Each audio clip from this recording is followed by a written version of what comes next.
समय साल जी परमागम विराजमान है।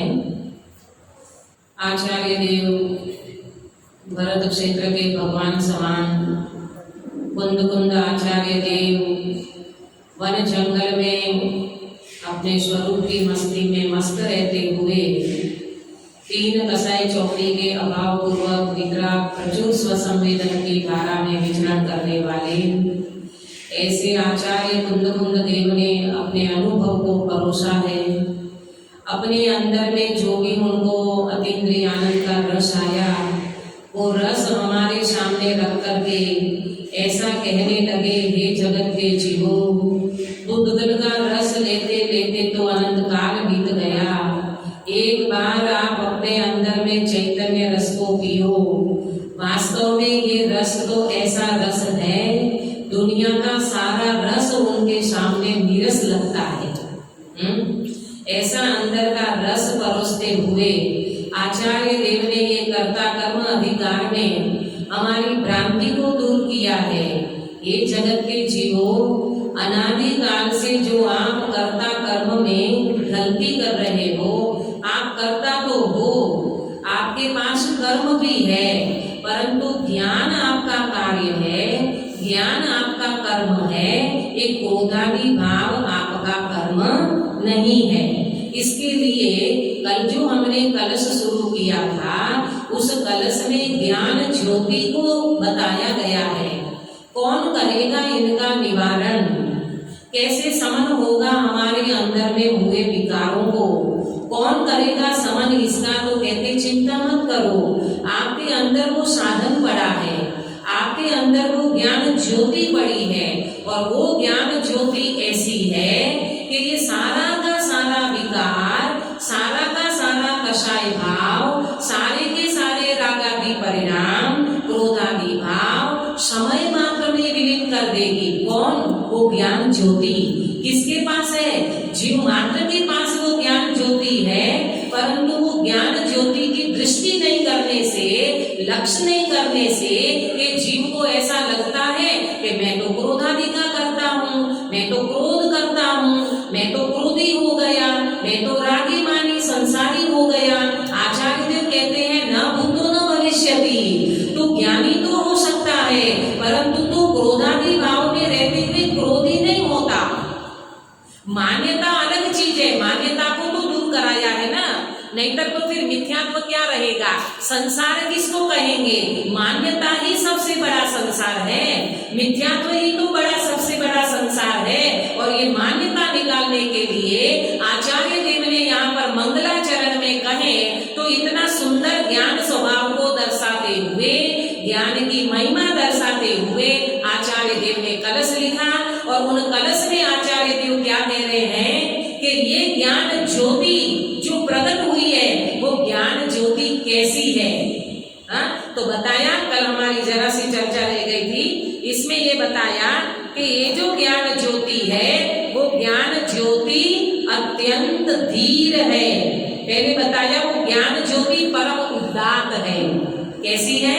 परम उदात्त है, अर्थात किसी के अधीन नहीं है। सुनो सुनो, हम वर्तमान में ज्ञान के नाम पे कितनी पराधीनता महसूस करते हैं। शास्त्र नहीं हो तो ज्ञान कैसे करें? वक्ता नहीं हो तो कौन समझाए? गुरु नहीं हो तो ज्ञान कौन दे? आंखें ठीक नहीं हो तो पढ़ कैसे सके? पढ़ेंगे नहीं तो ज्ञान कैसे होगा? ओहो, कितनी सारी हम पराधीनता लेकर के बैठे हैं। पर याद रखना, ये जो ज्ञान ज्योति आचार्य देव बता रहे हैं, वो ज्ञान ज्योति किसको कहा? वो ज्ञान ज्योति किसी के अधीन नहीं है, वो ज्ञान ज्योति बिल्कुल स्वतंत्र स्वाधीन है। भाई एक बात को समझना, जो गर्भ श्रीमंत व्यक्ति होता है, गर्भ श्रीमंत समझते हो? गर्भ श्रीमंत माने जन्म से पैसा। वो व्यक्ति ने अपने घर में जन्म से पैसा देखा है, जैसे अंबानी, टाटा, बिरला। और वो व्यक्ति ये कहे कि मेरे घर में छौंक लगाने के लिए जीरा नहीं है, कैसा महसूस करेंगे? उनकी लक्ष्मी पे कलंक जैसा ही तो मालूम पड़ेगा ना। अरे इसी तरह आचार्य देव कहते हैं तू ज्ञान के लिए बाहर में दृष्टि करता है, तू ज्ञान के लिए शास्त्र की ओर नजर करता है। भैया तेरे अंदर में तो लबालब ज्ञान का भरा भंडार है, तू ज्ञान से भरा भंडार चैतन्य भगवान आत्मा है। और तेरा जानना जानना जानना जानना एक समय के लिए तो नहीं रुकता, और यही जानना सम्यक ज्ञान में कन्वर्ट होता है। बात समझ में आ रही है? प्रैक्टिकल करो तो समझ में आएगा। क्या बोला? ये जो ज्ञान ज्योति है, ये ज्ञान ज्योति जीव मात्र के पास है, पर स्फुरायमान किसको होती है? जो लक्ष्य करे, जो दृष्टि करे, वो व्यक्ति ज्ञान ज्योति को प्रकट कर सकता है। कैसी है वो ज्ञान ज्योति? परम उदात्त है, किसी के अधीन नहीं है। आया ना समझ में? कोई उदयाधीन नहीं है, कोई परिस्थिति के अधीन नहीं है, कोई कर्म के उदय के अधीन भी नहीं है। वो स्वतः स्वाधीन एक ज्ञान ज्योति निरंतर प्रकट हो रही है। ऐसी ज्ञान ज्योति कहते हैं बिल्कुल स्वाधीन है।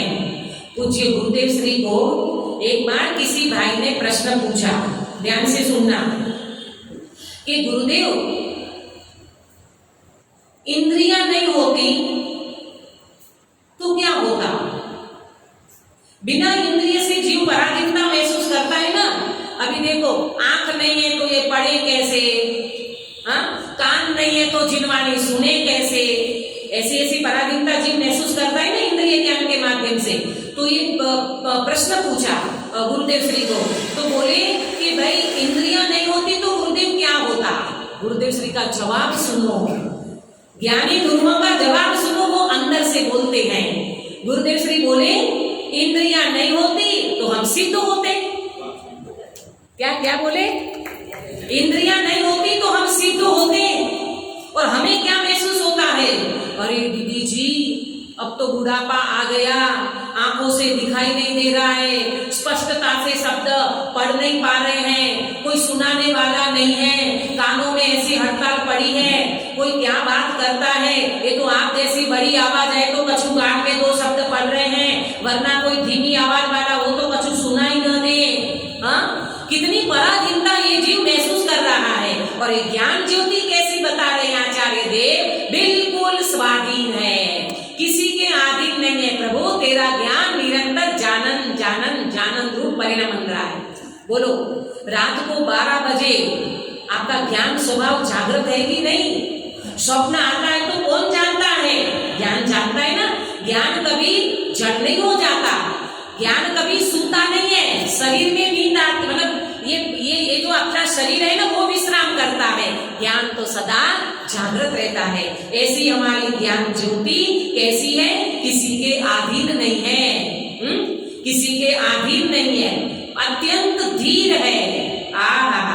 अर्थात किसी भी प्रकार से आकुलता रूप नहीं है। सुनना ध्यान से, ज्ञान में आकुलता नहीं होती, मन में आकुलता होती है, ज्ञान में कभी आकुलता नहीं होती।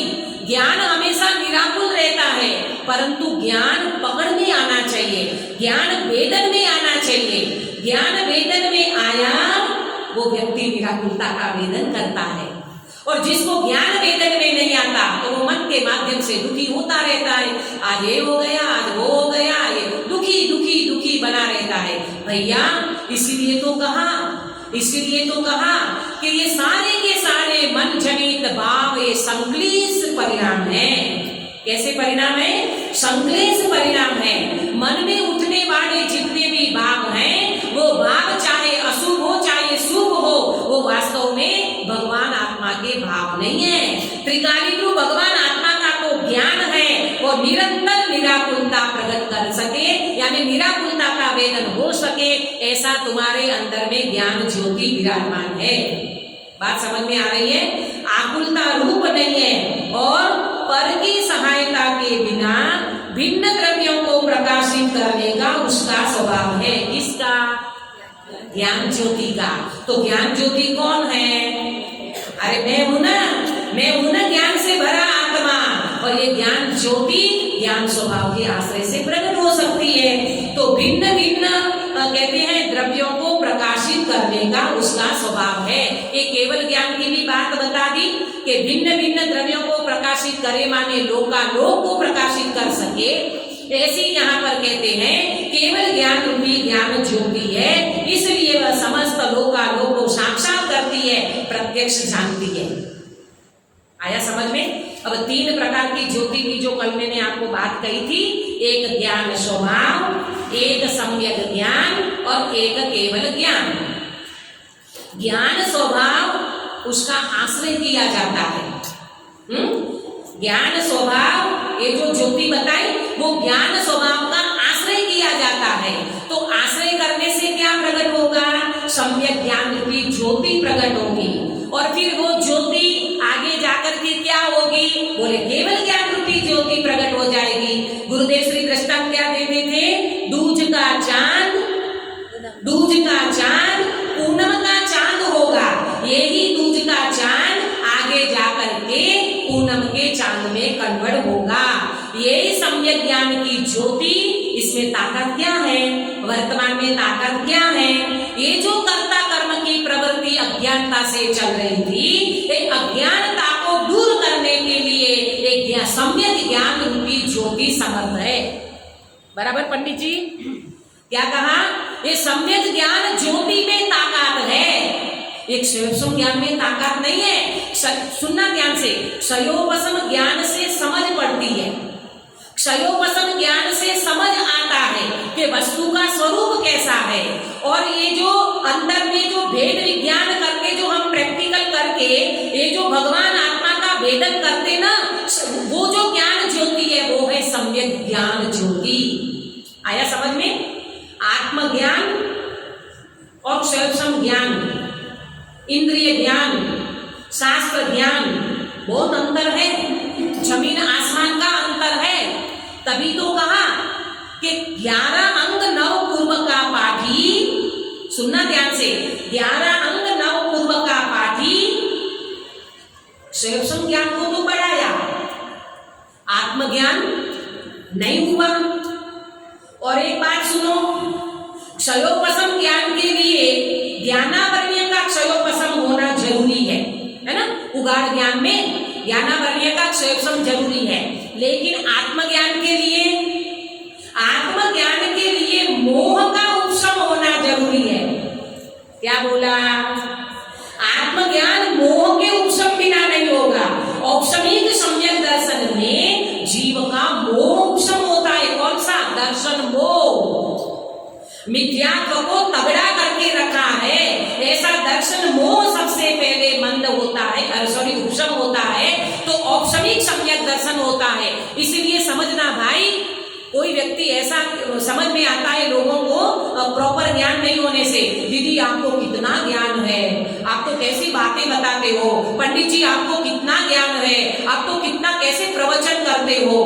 भाई ये कोई मापदंड नहीं है ज्ञानी अज्ञानी का। ज्ञानी अज्ञानी का मापदंड तो आत्मज्ञान से है। शिवभूति मुनिराज को नमो का मंत्र तक याद नहीं रहता था, गुरु ने दिया हुआ मंत्र मारुष याद नहीं रहता था।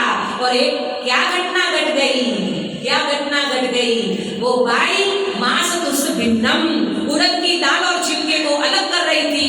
और इतने में उनको समझ आया ये क्या हो रहा है, क्या कर रही है भाई, उनको समझ में आ गया ये तो मास तुस भिन्नम, उड़द की दाल और उनका छिलका अलग कर रही है।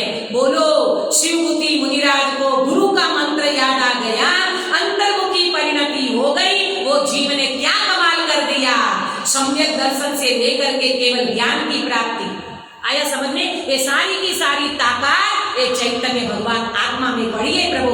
ये ज्ञान ज्योति अपने को, इसलिए तो कहते हैं अंतर्मुखी अभ्यास करना बहुत जरूरी है। आपको लगेगा दीदी बहुत वजन देती है अंतर्मुखी अभ्यास पे, नहीं, आप खुद प्रैक्टिकल करना। मैं आज मंदिर में बैठी थी सुबह, मुझे एक विचार आया, मतलब चिंतन चला, विचार चिंतन जो भी कह लो। अपन कहते ना कि कोई बहुत दुबला पतला व्यक्ति हो, हाँ, तो वो व्यक्ति कितना भी खाता है, उनकी माँ उनको बहुत अच्छे सारा घी देती है, पौष्टिक उनको भोजन कराती है, तो भी वो बच्चा बड़ा नहीं होता, माने मोटा नहीं होता। तो अपन क्या बोलते हैं, आप लोग क्या बोलते हो, बच्चे को अन्न लगता नहीं है, ऐसे भाषा है ना, अन्न लगता नहीं है। मतलब क्या, वो बच्चे में कितना भी खिलाते हैं वो बच्चे का बॉडी बनता ही नहीं बात, अपन कोई तकलीफ होती है शरीर में तो वैद्यराज जी से अपन दवाई लेते हैं, औषधि लेते हैं, है ना। बहुत समय से कोई ऐसा रोग चल रहा है हल्का फुल्का, लेकिन वो जा नहीं रहा है ना, तो अपन क्या कहते हैं, दवाई लगती नहीं है, बोलते कि नहीं, दवाई लगती नहीं है। इसका मतलब क्या हुआ भाभी जी? इसका मतलब ये हुआ कि दवाई नहीं लगती है, इसका मतलब कि वो व्यक्ति तंदुरुस्त नहीं हो रहा है, उनकी तकलीफ दूर नहीं हो रही है। तो आप बहुत समझदार हैं अपन लोग सब, दो बातों को समझ करके आपको समझ में आ गया होगा। भोजन उसको कहते हैं जो लगना चाहिए, बॉडी बनना चाहिए, मतलब वो भोजन अंदर में एक रूप परिणमित होना चाहिए, ब्लड बनना चाहिए, हाँ, मांस बनना चाहिए, मज्जा बननी चाहिए, तब तो हम कहते हैं कि भोजन उनको लगा।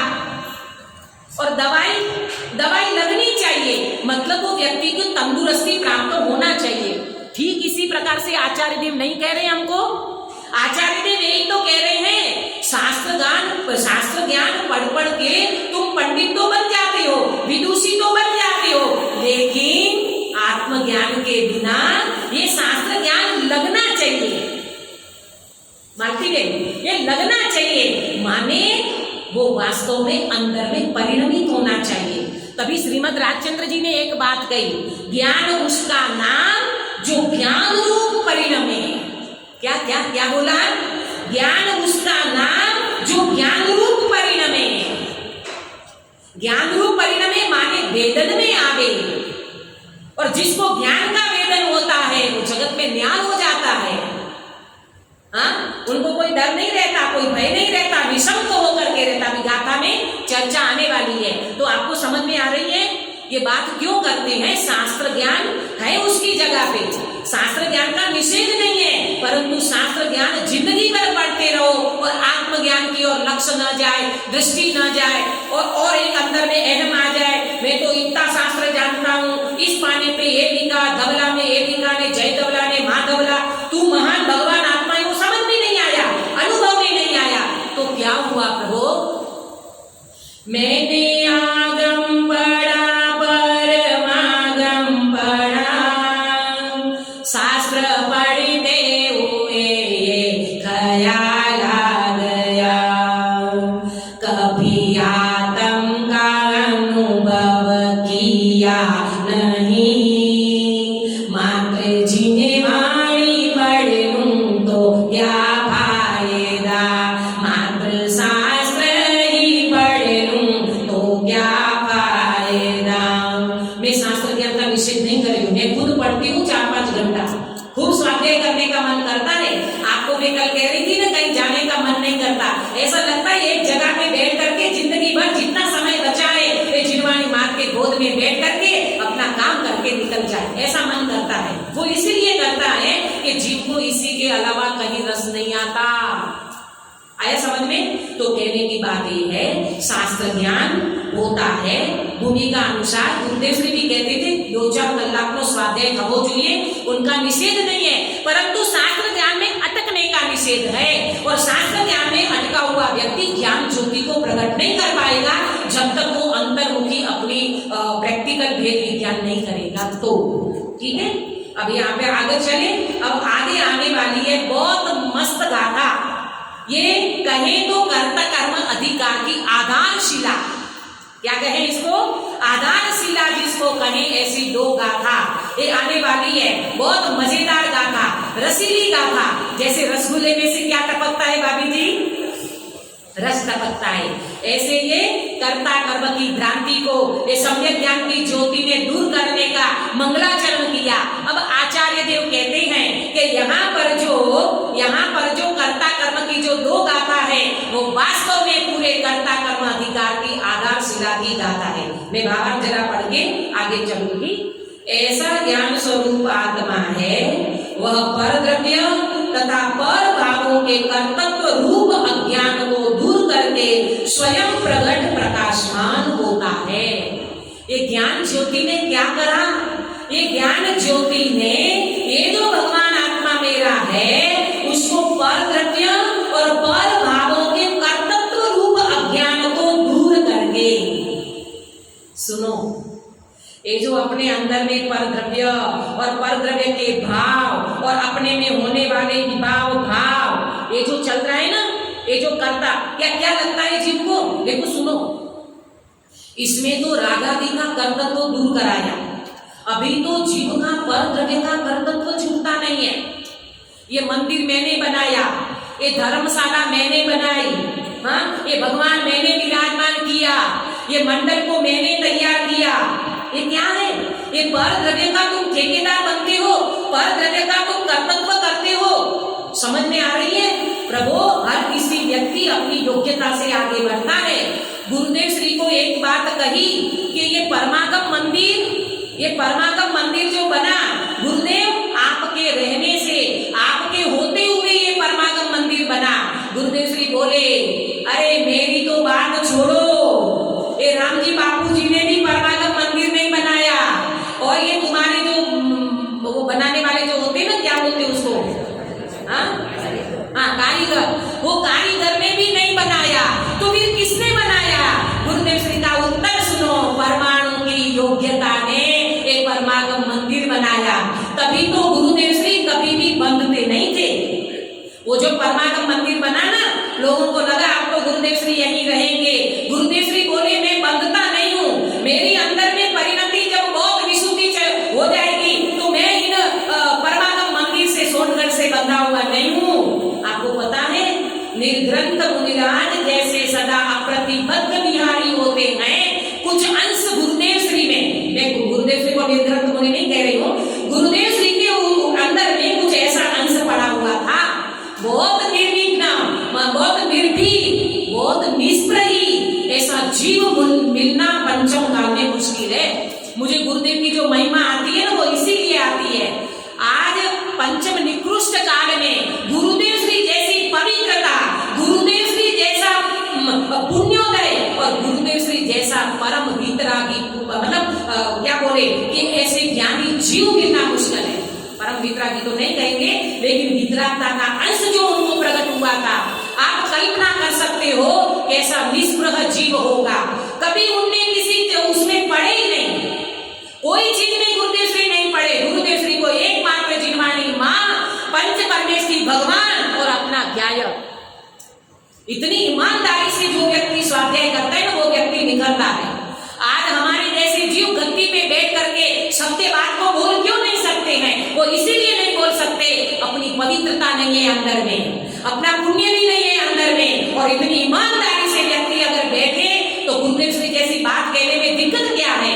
क्योंकि गुरुदेव श्री निर्भीक तब बने, ईमानदारी से अपने भगवान आत्मा से न्याय किया था। उन्हें कभी कोई पचड़े में पड़े नहीं। गुरुदेव श्री एकमात्र परिवर्तन किया, एकमात्र लक्ष्य रखा, मुझे तो मेरे भगवान आत्मा की साधना करनी है। नहीं तो वो श्वेतांबर में कोई कम सुविधा थोड़ी थी, उनको भगवान की तरफ पूछते थे गुरुदेव श्री को। और कांजी महाराज अगर भोजरी के लिए निकले हो, सारी महिलाएं ऐसे कांपती थी। इतनी क्रिया थी भैया उनकी, इतनी कड़क क्रिया, और इतने उनके गुरु तो और सवाया।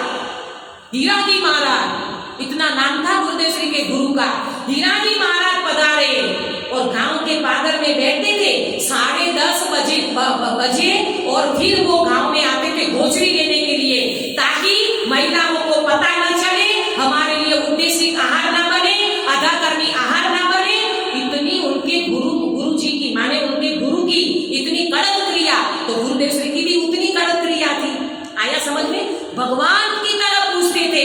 बोटाद में गुरुदेव बताते थे, बोटाद में गुरुदेव श्री का अगर प्रवचन होता, आप क्या बोलते हो उसको, मोहल्ला शेरी, हमारे यहाँ शेरी बोलते हैं, हाँ, पूरी शेरी भर जाती थी, 2-2 हजार की पब्लिक। और पता चले आज कांजी महाराज प्रवचन करने वाले हैं, हाँ, आज कांजी महाराज प्रवचन करने वाले हैं। हमारे आदरणीय भाई जी कहते ना कि गुरुदेव के लिए बोलना, मैं तो ऐसी बीच बीच में बातें बता देती हूँ कि गुरुदेव श्री का क्या प्रभाव था।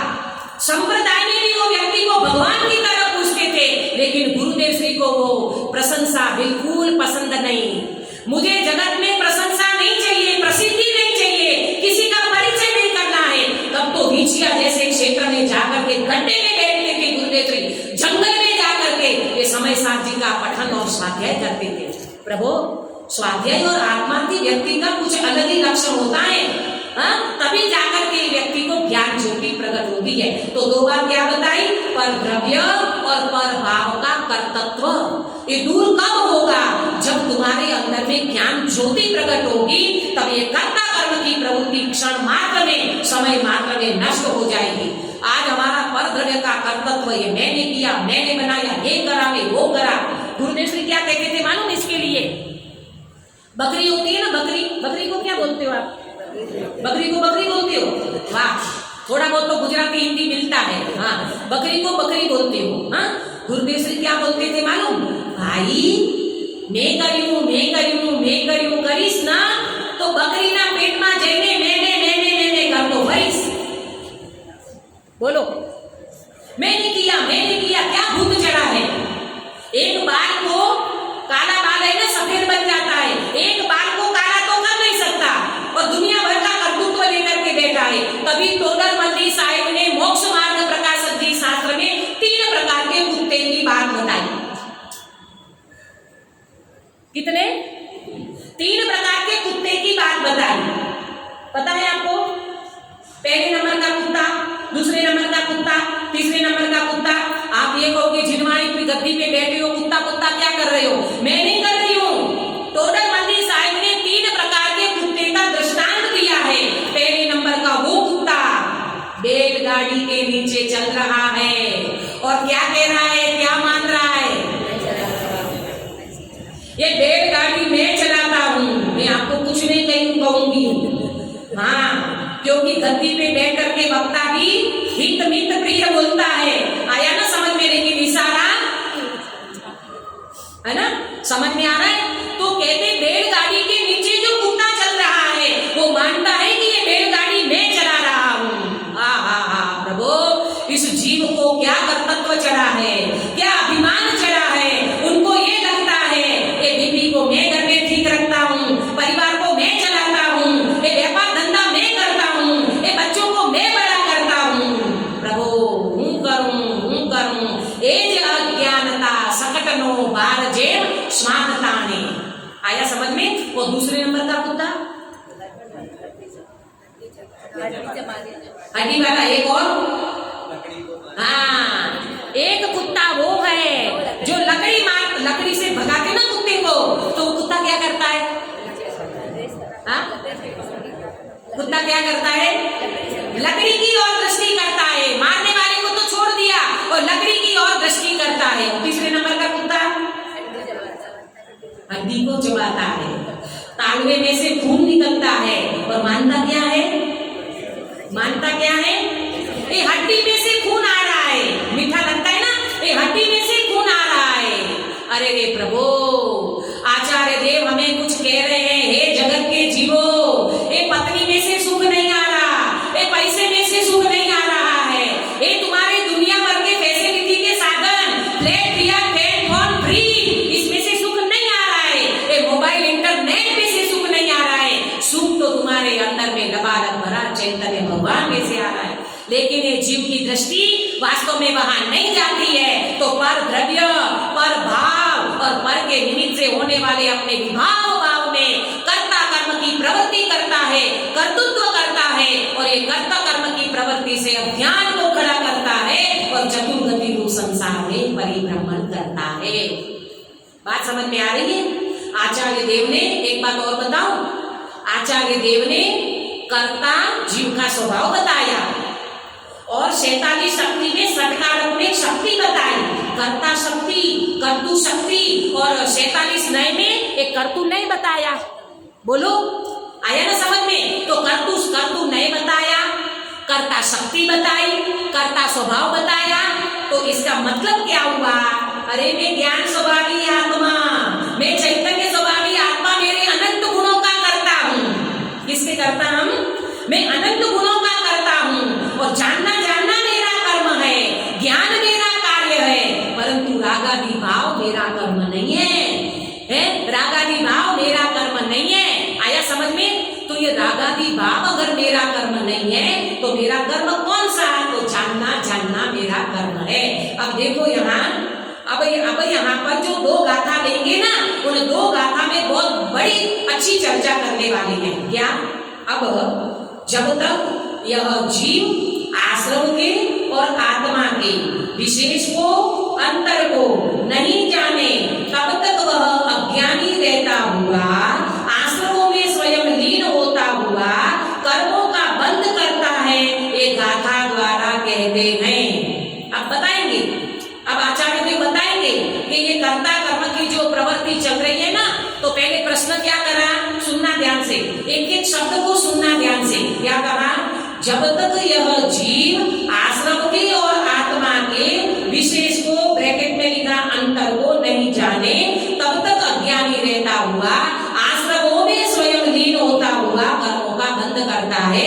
अब ये गाथा में बताएंगे। पहले गाथा पढ़ते हैं, फिर अपन इसका हरिगीत पढ़ेंगे, फिर चर्चा करेंगे। मेरे पास समय है अजी, 9:15 तक है ना।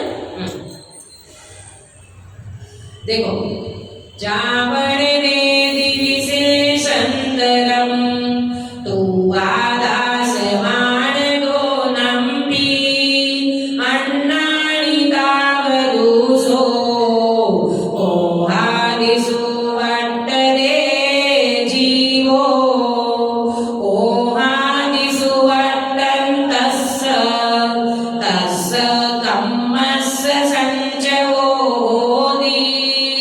जीव सेवं बंधो बणिदो खलु सब्बदरी सिंहिम। हरिगीत पढ़ेंगे सभी साथ में। रे आत्म आश्रव का जहाँ तक भेद जीव जाने नहीं, क्रोधादि में स्थिति हो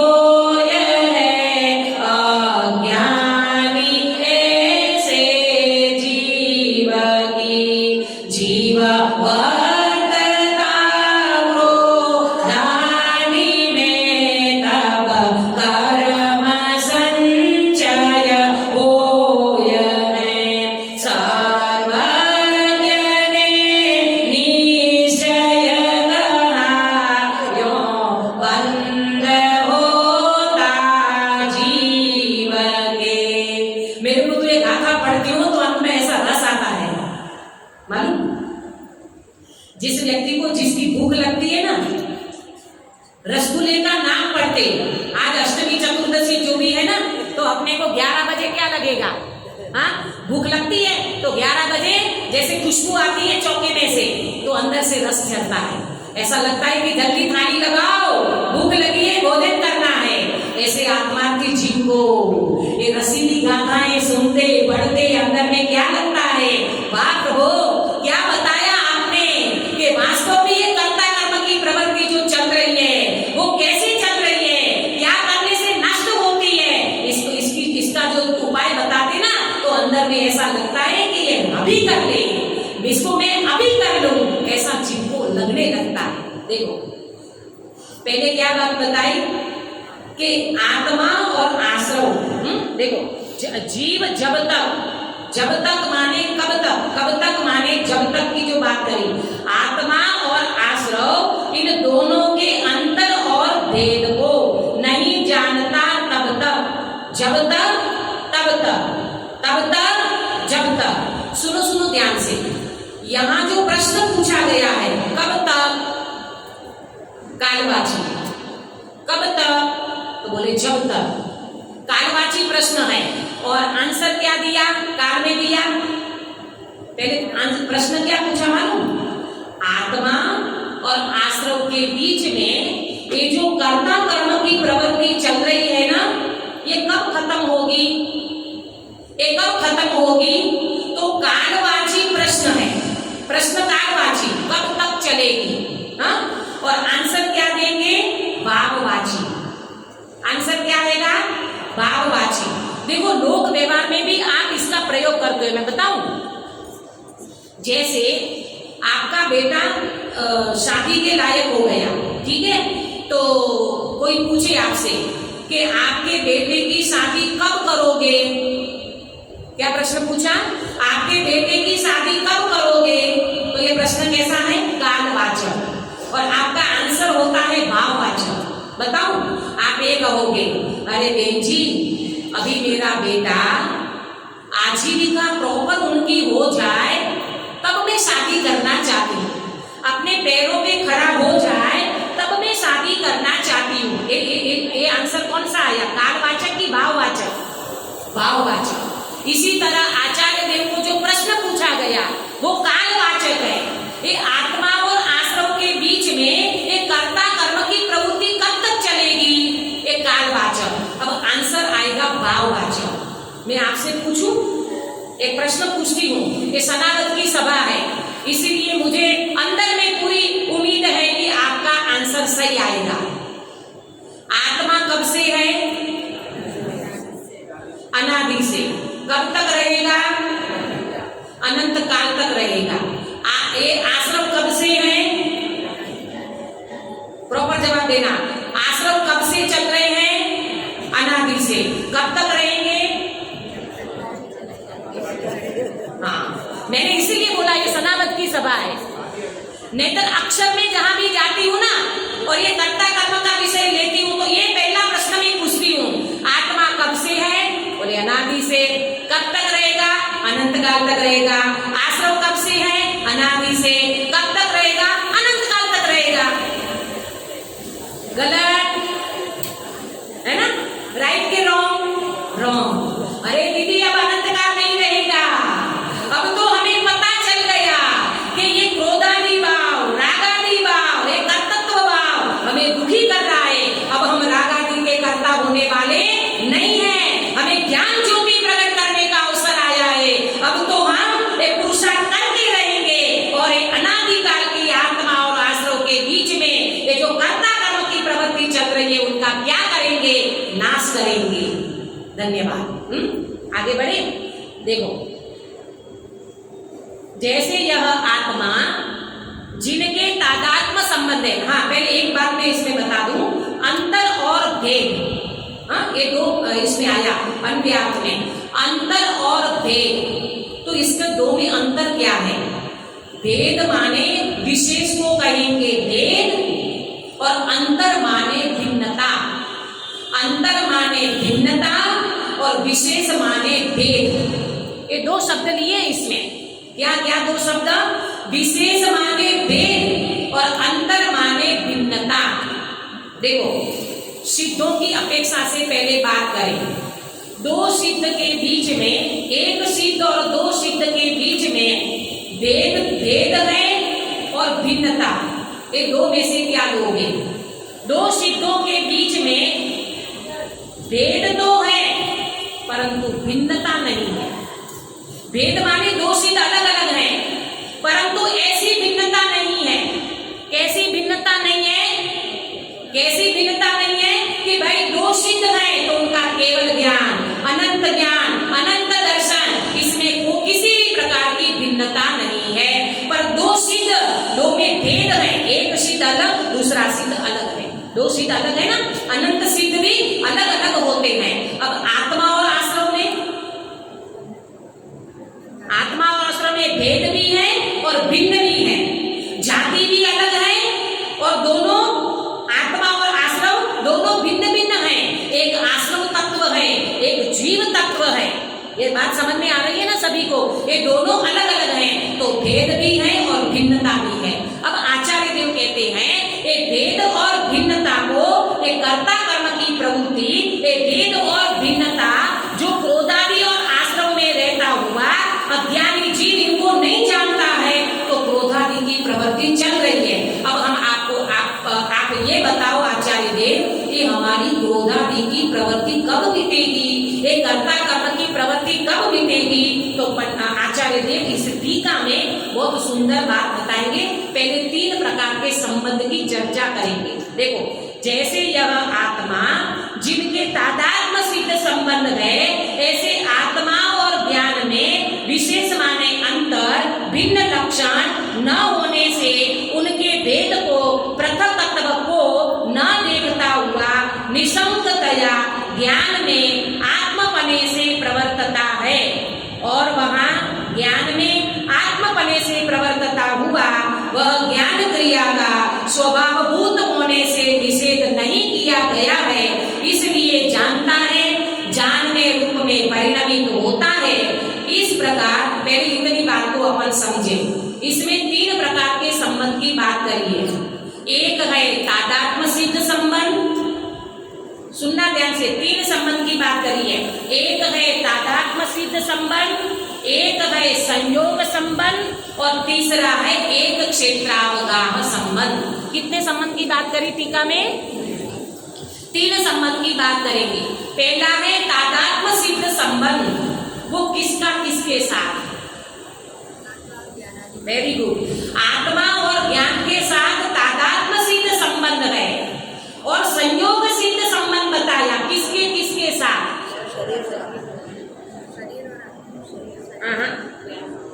यहाँ पर गुरुदेव श्री ने भी अपने प्रवचन में लिया है, राग और आत्मा का संयोग सिद्ध संबंध है। क्या बताया? राग और आत्मा का संयोग सिद्ध संबंध है। और तीसरा संबंध एक क्षेत्रावगाह, कर्म और आत्मा का एक क्षेत्रावगाह संबंध है। एग्जाम्पल ले अपन, जल्दी आपको समझ में आएगा। शक्कर होती है ना, शक्कर और मिठास, इन दोनों के बीच में तादात्म्य संबंध। पानी गर्म हुआ तो पानी और पानी की उष्णता, कौन सा संबंध? संयोग संबंध। क्यों? अभी पानी गर्म है, थोड़ी देर के बाद वो पानी ठंडा हो जाएगा। और तीसरा बताया एक क्षेत्रावगाह संबंध, पानी में कचरा गिर गया, वो है एक क्षेत्रावगाह, उसी क्षेत्र में है पर वो कचरा निकल जाएगा, पानी क्लीन हो जाएगा। इसी तरह आत्मा में 3 प्रकार के संबंध बताए। तो पहला संबंध में क्या बताया भाभी जी? आत्मा और ज्ञान के साथ तादात्म्य सिद्ध संबंध है। और क्रोधादि भाव और आत्मा के साथ संयोग संबंध है। और तीसरी बात क्या बताई? कर्म और आत्मा के साथ एक क्षेत्रावगाह संबंध है। ये बात सभी को समझ में आई? तो अब इस टीका में जो आचार्य देव चर्चा कर रहे हैं, पहला जो अभी मैंने पढ़ा उसमें आचार्य देव ये बताते हैं कि जीव मात्र के पास ज्ञान स्वभावी आत्मा है और ज्ञान स्वभावी आत्मा अपने ज्ञान स्वभाव में निशंकतया प्रवर्तन करते हैं। ये तो जीव मात्र के पास ये वस्तु स्वभाव है। फिर दूसरी बात इसी में छिपी हुई है, ऐसा ज्ञान स्वभावी भगवान आत्मा का जो जीव लक्ष्य करता है, वो जीव को ये ज्ञान स्वभाव पर्याय में प्रकट होता है। और पर्याय में प्रकट होता है वो ज्ञानी निसंक बने से अपने भगवान आत्मा में निवास करता है, अपने भगवान आत्मा का वेदन करता है। ये दोनों बात इस टीका में गर्भित है। एक तो बताया जीव मात्र का स्वभाव, कि जीव मात्र का स्वभाव ज्ञान स्वभावी होने से, निसंक बने से उनकी ज्ञान स्वभाव में प्रवृत्ति होती है। पर ये कर्ता कर्म की प्रवृत्ति कब मिटती है? कि जो जीव ऐसा ज्ञान स्वभाव निसंक बने से ज्ञान स्वभाव, ज्ञान भवन, ज्ञान स्वभाव जीव मात्र के पास है, पर जो जीव इसकी दृष्टि करता है वो जीव एक ज्ञान स्वभाव को पर्याय में प्रकट करता है और फिर वो निशंक बने से मोक्ष मार्ग में प्रवर्तन करता है। ये चर्चा मैंने आपके सामने 3 प्रकार के संबंध की चर्चा रखी है। पहले मैंने उसके स्वभाव बताया आचार्य देव ने, इसका लक्ष्य करके जो जीव प्रकट करता है ऐसे ज्ञान स्वभाव को, उसकी भी चर्चा बताई। वो कर्ता कर्म की प्रवृत्ति को तोड़ते हैं। अब आगे बताएंगे अज्ञानी जीव एक कर्ता कर्म की प्रवृत्ति को क्यों नहीं तोड़ सकता है, उसकी क्या कमजोरी है, उसका अंदर में क्या दोष चल रहा है, क्या गलती हो रही है, उसकी चर्चा अपन कल करेंगे। आप सभी ये कर्ता कर्म की गाथाएं को अच्छे से पढ़ना, आप स्वयं बैठ करके इसका रस लेना, क्योंकि वक्ता के पास समय की मर्यादा होती है, इसलिए कोई चीज हमारी छूट भी जाती है और इतना हम नहीं कह पाते शब्दों में। वास्तव में अनुभव की चीज है, वो अनुभव से ही वास्तव में समझ में आता है, अनुभव से ही ख्याल में आता है। परंतु अभी ऐसा प्रयास करें, अनुभव के प्रयास के लिए इन बात को समझें, वेद विज्ञान करें, प्रैक्टिकल करें और हमारा तादात्म्य संबंध जिसका ज्ञान और आत्मा का हमारा संबंध संबंध है उस तादात्म्य संबंध को पहचानते हुए हमारी वर्तमान पर्याय में वो सम्यक ज्ञान की ज्योति प्रकट करें, कर्ता कर्म की प्रवृत्ति को मिटाएं और अनंत काल के लिए हम सब सिद्धालय में विराजमान हो इस मंगल भावना के साथ मैं बात को विराम देती हूँ। आपने 3 संबंध तो बताए, किंतु स्त्री कुटुंब पैसा से हमारा क्या संबंध है? 3 संबंधों में कौन सा संबंध है वो बता दीजिए हम सबको। हाँ, 3 संबंध तो आपने बता दिए, तन्मय संबंध, एक क्षेत्राओं का संबंध ये बता दिए, किंतु स्त्री कुटुंब हमारा तो संबंध स्त्री कुटुंब और शरीर से है। वास्तव में देखा जाए तो स्त्री कुटुंब परिवार धन माल मिलकर ये तो वास्तव में जीव का इसके साथ कोई संबंध नहीं है। आया ना समझ में? पति पत्नी का कोई संबंध नहीं है क्या? हाँ, नास्ति सर्वोपि संबंध, ये तो आत्मा का जगत में किसी के साथ कोई संबंध नहीं है। इसीलिए तो ये प्रतीति जो ले रही है ना कि वो प्रमाण के पार और प्रमाण के अंदर, ये तो हमारे प्रमाण से पार है। भाई जी सही कह रहे हैं कि हमारा स्त्री कुटुंब पुत्र परिवार इसमें अभी हमारा वो एकत्व चल रहा है, तो इसका कौन से संबंध में डालेंगे? वास्तव में इसका कोई संबंध नहीं है, एक कल्पना में खड़ा किया हुआ संबंध है। इसीलिए आचार्य के कहते प्रमाण से बाहर है, तो प्रमाण के अंदर आ और एक क्रोधादि भावों से भेद विज्ञान कर। तो आज से हम ये समझे कि पति पत्नी का कोई संबंध नहीं है। क्या समझे? हाँ, संयोग में लेते हैं वैसे। हाँ, ध्यान दीजिए, हम और आप सब ने बहन जी का, दीदी का मार्मिक प्रवचन कर्ता कर्म संबंध में सुना। मार्मिक प्रवचन हमारे सौभाग्य इस साल का है कि हमारे दोनों विद्वान और विदुषी और विद्वान बहुत ही सुंदर तत्व की चर्चा जिन आगम के माध्यम से कर रहे हैं। ये हमारा सौभाग्य समझना चाहिए और उसके माध्यम से हमें कुछ आगम के माध्यम से कोई नई नई चीजें हमारे विदुषी जी भी हमको बता रही हैं, हमारे पंडित विद्वान श्री अभिषेक जी भी बता रहे हैं। ये खुशी की बात है। अब अगले साल तो इनको आप लोग स्वीकृति नहीं देंगे, इसलिए मैं आपसे क्या कहूँ, अगले साल भी स्वीकृति दो तो पक्का हो जाएगा हमारे साधर्मी भाई बहनों का। तो आप सोच लेना, अभी तो मैं आपसे जवाब नहीं मांगूंगा, तो इसलिए क्योंकि 1-2 साल आप आएंगे ना, तब हमारे ये साधर्मी पक्के होते हैं। ये तो साल भर में भूल जाने वाले आपकी सारी बातें।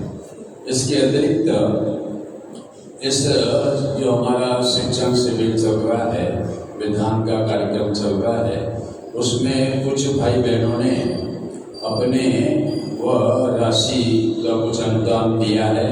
लोक प्रवृत्ति कम करके देव शास्त्रों की आराधना में कुछ राशियां उन्होंने प्रदान की है। जैसे 11,000 रुपया डॉक्टर बासंती बहन, अध्यक्षा मुक्ति मंडल, महिला मुक्ति मंडल मुंबई, उनकी तरफ से 11,000 रुपया हमारे जो 5 दिन का भोजन है, उस 5 दिन के भोजन में मिष्टान भोजन उनकी तरफ से हम और आप सब कर रहे हैं। इसलिए 11,000 रुपये उन्होंने मिष्टान भोजन में दिए हैं।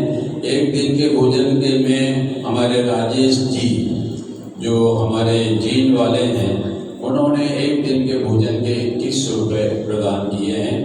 इसी श्रृंखला में जो हमारे प्रतिवर्ष हमारे इस शिक्षण शिविर में लाभ ले रहे हैं, पति पत्नी विलास कुमार जी जैन मलकापुर, जो प्रतिवर्ष आते हैं।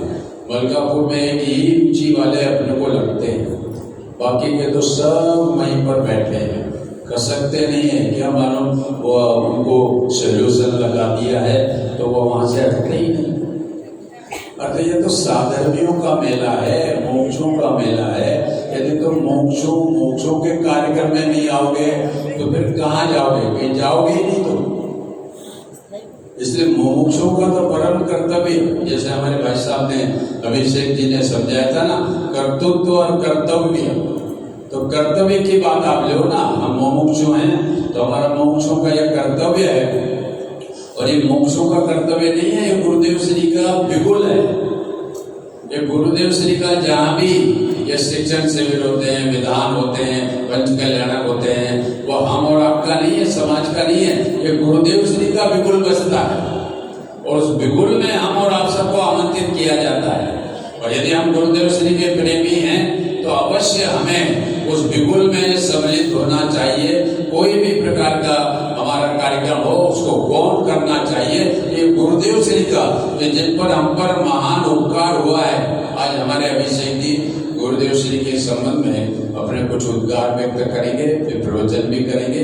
कल बहन जी भी गुरुदेव श्री की विशेषता के बारे में गुणगान करेंगे और भी किसी भाई बहन के भाव गुरुदेव श्री की 136वीं जन्म जयंती के उपलक्ष्य में यदि उनके उद्गार व्यक्त करने के होते हों, उनका यही हो हम पर क्या उपकार हुआ है, यही उपकार करने के लिए आप 2 मिनट आ जाओ ना कि हम पूर्व में हमारा जीवन कैसा था और गुरुदेव श्री के तत्व ज्ञान से विद्वानों के माध्यम से हम परिचय में आए तो हमारा जीवन कितना आमूल चूल परिवर्तन होकर अध्यात्म में हो गया है। आज 20 लाख भाई बहनों का देश और विदेश के हमारे ये अध्यात्म में जीवन पूज्य गुरुदेव श्री के प्रताप से हुआ है। इसलिए उसके प्रति यदि कोई उपकारी भाव आप व्यक्त करना चाहें, करना चाहिए, भले 2 मिनट कि भाई हमारे गुरुदेव श्री के प्रताप से ये कार्य हुआ है। तो वो नीलेश कुमार जी और उनकी धर्मपत्नी की ओर से 7100 रुपया शिविर फंड में आए हैं। हमारे जो अनुभव जी और दिनेश कुमार जी हैं उनकी तरफ से भी हमारा शुद्ध आटा तेल वगैरह जो आए हैं जिसकी राशि 5100 होती है वो उन्होंने प्रदान किए हैं। राजा भाई हमारे सुपुत्र राहुल जी सौरभ ट्रेडर्स उनके द्वारा भी हमें 5100 रुपया इस शिविर फंड में प्राप्त हुए हैं। इसी श्रृंखला में खपोली महाराष्ट्र में श्री बाबूलाल जी जो रतन जी जो खंडवा वाले हैं वो वहाँ रहते हैं और उनको जैसे ही समाचार यहाँ सनावत का मंदिर का कोई महोत्सव का मिलता है तो वे अवश्य उसके प्रति समर्पित होते हैं, अनुदान देते हैं। यद्यपि उनके द्वारा भी मानसला में एक प्रतिमा विराजमान की गई थी तो उनके द्वारा भी 4100 रुपया आया है। एक दिन की पूजा और एक विधान में जो सटघटागम है, एक मंगल कलश की स्थापना के रूप में ऐसे 4100 रुपया आया है। इसी प्रकार से एक दिन की विधान की पूजा की स्वीकृति श्री जय कुमार जी, श्रीमती मीणा जी मंडलेश्वर निवासी और सनाव प्रवासी उनके द्वारा भी एक दिन की पूजा आज है। तो हम कहाँ गए हमारे, आज तो पधारो भाई साहब, एक दिन तो थोड़ा पूजा आपकी तरफ से।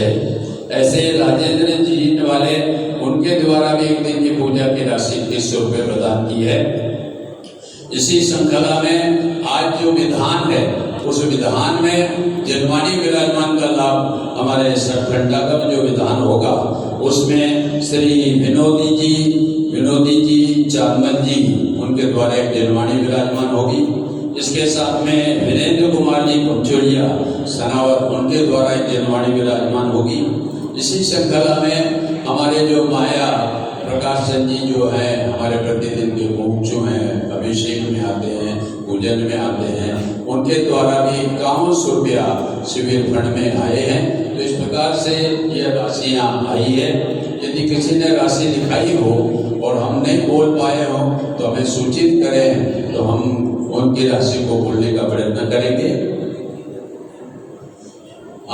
निधि गर्भित जी जैन पूना उनकी तरफ से 2100 रुपया किसने पूजा में आए हैं, वे भी आज की पूजा में सम्मिलित होंगे।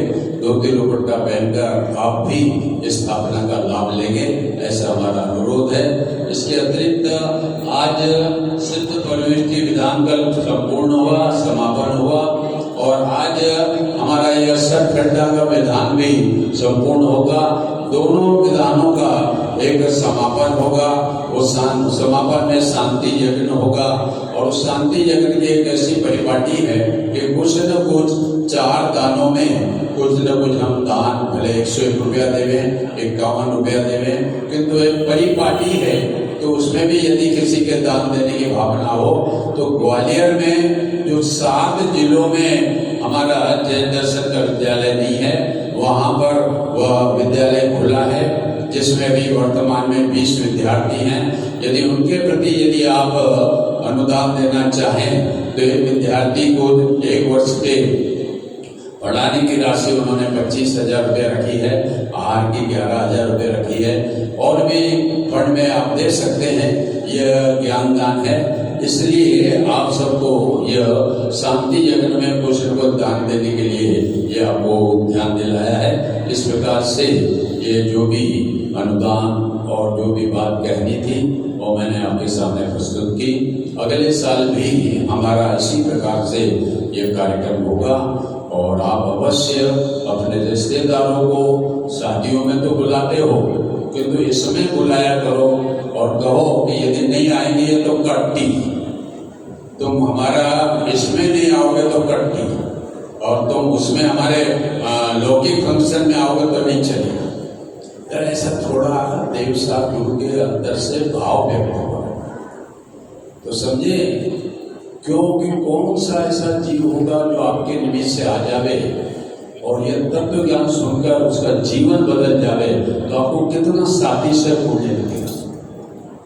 इसलिए आपके घर में बस्ती बढ़ जाएगी, अब उसकी चिंता नहीं करें, वो मेहमानों का हमको सुपुर्द करें, हम उनकी सेवा करेंगे। यहाँ पर हमारी धर्मशाला है और सब खाना पीना नाश्ता सब सुविधा, कोई सुविधा से उन्हें वंचित नहीं रखेंगे। क्योंकि आप मेहमानों को बुलाओ, सब्जी को जरूर बुलाओ, और अपनी लड़कियों को तो सनाव की लड़कियां ही नहीं आती हैं। ये कैसी गजब की बात है, जो अन्य जगह चली गई और यहाँ हमारे महोत्सव हो रहे हैं तो हमारी लड़कियां ही नहीं आ रही, सुपुत्री नहीं आ रही। अब जब सुपुत्री नहीं आ रही है तो उनका घर नरक नहीं रहेगा तो और क्या रहेगा, स्वर्ग कहाँ से बनेगा। स्वर्ग बनाना हो तो सुपुत्रियों को जरूर तुमको आना ही पड़ेगा, और जब ये एक दिन तो जरूर आना पड़ेगा, दुकानदारी वाला है ना, तो एक दिन तो आना पड़ेगा। तो ऐसा आप जरा आग्रह करो। अन्य चीजों के लिए हम और आप सब अनेक प्रकार के आग्रह करते हैं। ये माता बहने आग्रह करते हैं, नहीं मुझे तो हार चाहिए, पति परमेश्वर मेरे पापा से कोई बात नहीं, हार चाहिए। फिर उस हार के लिए उस माता बहनों के पास एक उपाय है। क्या उपाय है? जरा आंखों से अश्रु की धारा बहा देना, बस। वो पति परमेश्वर ढीला, आओ सब हार ला दूंगा। तो इसलिए ऐसे परिणाम आप जीवन में थोड़ा रखो ना देव साथ गुरु के प्रति, तो ये समर्पणता का भाव आएगा, आपके निमित्त से अनेकों को लाभ मिलेगा। इतनी बात, जरा कुछ भी लोगों को मेरी बात कड़वी भी लगती है, किंतु बात सही है। आइए सर, अभिषेक जी आपका सुन लिया।